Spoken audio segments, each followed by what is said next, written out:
ہے کہ حجر اسود جس کو ہم جنت کا پتھر کہتے ہیں وہ کسی جنت سے نہیں لایا گیا بلکہ ایک دنیا کا ہی عام پتھر ہے۔ اسی عنوان پر انہوں نے سعودی حکومت سے عرض کی کہ وہ حجر اسود کے بارے میں جاننے کے لیے سائنسدانوں کی ایک ٹیم کو مکہ مکرمہ میں بھیجنا چاہتے ہیں۔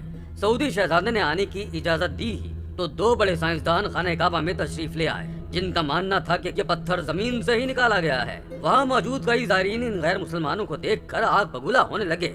بھلا مکے میں کوئی غیر مسلم کیسے داخل ہو سکتا ہے؟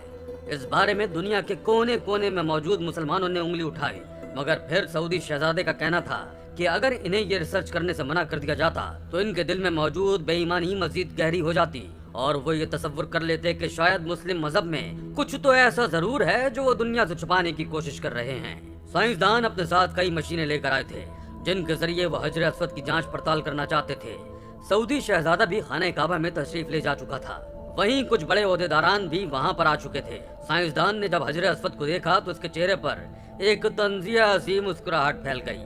شاید وہ حجر اسود کی اہمیت سے واقف نہ تھا۔ وہ چلتا ہوا آیا اور حجر اسود کو دیکھنے لگا۔ یہ اپنے ساتھ کئی کیمرے اور مشینیں لایا تھا جس سے وہ حجر اسود کی بناوٹ اور خد و خال کو چیک کرنا چاہتا تھا۔ جب اس نے اس مشینری سے حجر اسود کی جانچ پڑتال کرنا شروع کی تو کچھ ہی دیر میں اس کے چہرے کا رنگ بدلنے لگا، اس کا وجود زرد پڑنے لگا، چہرے پر پسینے کی بوندیں آنے لگیں۔ دوستو، وہ تو سانس لینا ہی بھول چکا تھا۔ وہ جیسے جیسے اس پتھر کو دیکھ رہا تھا اس کا چہرہ کانپ رہا تھا۔ وہ گہری گہری سانس لے کر لگاتار اس حجر اسود کو دیکھتا رہا اور پھر کہنے لگا کہ یہ پتھر تو واقعی دنیا کا نہیں لگتا، یہ پتھر بے حد قیمتی ہے، یہ تو کائنات کا سب سے عظیم پتھر ہے۔ مسلمان امریکی سائنسدان کو دیکھ رہے تھے کہ آخر وہ کہنا کیا چاہتا ہے۔ تبھی وہ حجر اسود میں اس قدر کھو گیا کہ لگاتار 2 گھنٹے تک وہ بغیر پلکیں جھپکائے حجر اسود کی جانب دیکھنے لگا۔ لوگوں کو تو یہ گمان ہونے لگا کہ شاید یہ عبرت کا نشان بن چکا ہے اور مر چکا ہے۔ کچھ لوگ آگے بڑھ کر اس شخص کو ہلانے لگے تو وہ ہڑبڑا کر ان کی جانب دیکھنے لگا اور پھر چیخ مارتے ہوئے جھٹکے سے دور گرا اور رونے لگا۔ وہ اپنے پاس کھڑے مسلمانوں سے کہنے لگا کہ مجھے اپنا دین سکھاؤ، میں آپ کے دین میں داخل ہونا چاہتا ہوں، مجھے اسلام میں داخل کر لو ورنہ میرا دل پھٹ جائے گا۔ سبھی حیران ہوئے تھے۔ وہ امریکی جو کچھ کہہ رہا تھا وہاں پر موجود لوگوں میں خوف و ہراس پھیلنے لگا۔ خدام نے اسے کلمہ پڑھوایا اور اسلام قبول کروایا۔ اس کی حالت غیر ہونے لگی تھی۔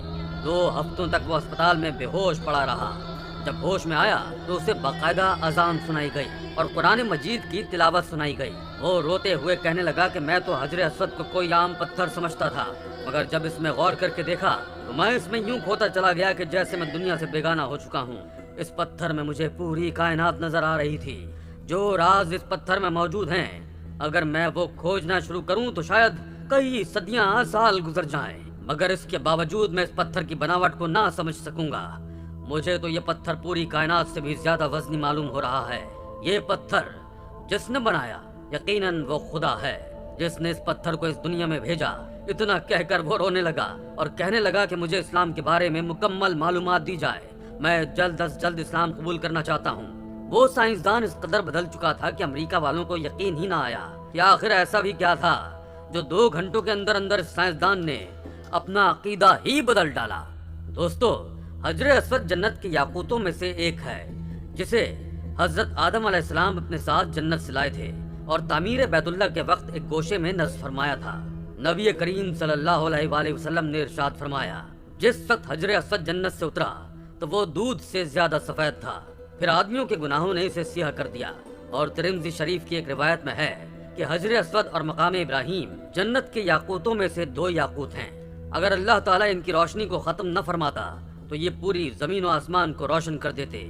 طوفان نوح علیہ السلام میں آدم علیہ السلام کا تعمیر کردہ بیت اللہ آسمانوں پر اٹھائے جاتے وقت اس متبرک پتھر کو شکم جبل ابی قبیس میں امانت رکھ دیا گیا تھا۔ پھر تعمیر ابراہیمی کے وقت جبرائیل علیہ السلام نے اللہ تعالیٰ کے حکم سے حضرت ابراہیم خلیل اللہ علیہ السلام کی خدمت عالیہ میں پیش کر دیا تھا۔ اس طرح اسے پھر اسی جگہ کی زینت بنا دیا گیا جہاں پہلے رونق افروز تھا۔ اس کے فضائل اور اوصاف میں حضور نبی کریم صلی اللہ علیہ وآلہ وسلم کے بہت سے ارشادات حدیث اور تاریخ کی کتابوں کی زینت بنے ہوئے ہیں، لیکن جنت کا یہ انمول موتی، عالی مرتبت، مقدس و متبرک یاقوت گردش ایام کی ستمرانیوں سے محفوظ نہ رہ سکا۔ متعدد بار اسے فساق و فجار ظالموں کے ہاتھوں تختہ مشق بننا پڑا۔ بارہا حوادثات کا شکار ہوا اور اس کے نازنین بدن پر کتنی ہی مرتبہ زخم آئے۔ 317 ہجری میں جب مکہ مکرمہ کرامتہ کے دستے تصرف میں آیا تو ابو طاہر سلیمان بن الحسن نے، جو کرامتہ کا سردار تھا، حرم محترم میں خون کی ہولی کھیلی۔ 8 ذی الحج 317 ہجری کو اس قدر قتل عام کیا کہ حجاج کی لاشوں سے چاہے زمزم بھر گیا۔ شہر اور مضافات کے 30,000 بے قصور افراد کو موت کی نیند سلا دیا، جن میں 1700 حاجی اور 700 طواف کرنے والے بھی شہید ہو گئے۔ اس نے یہ سارا کھیل میزاب رحمت یعنی کعبہ شریف کا پرنالہ جو سونے کا تھا اکھاڑنے، مقام ابراہیم اور حجر اسود چوری کرنے کی نامشکور جسارت کے لیے کھیلا تھا۔ 2 آدمی اس مذموم حرکت کے لیے کعبہ شریف پر چڑھے، مگر آنے واحد میں سر کے بل زمین پر گر کر واصل جہنم ہو گئے۔ مقام ابراہیم تو اس کے دستے تصرف سے مامون رہا، کیونکہ خدام حرم نے اسے پہاڑ کی گھاٹی میں کہیں چھپا دیا تھا۔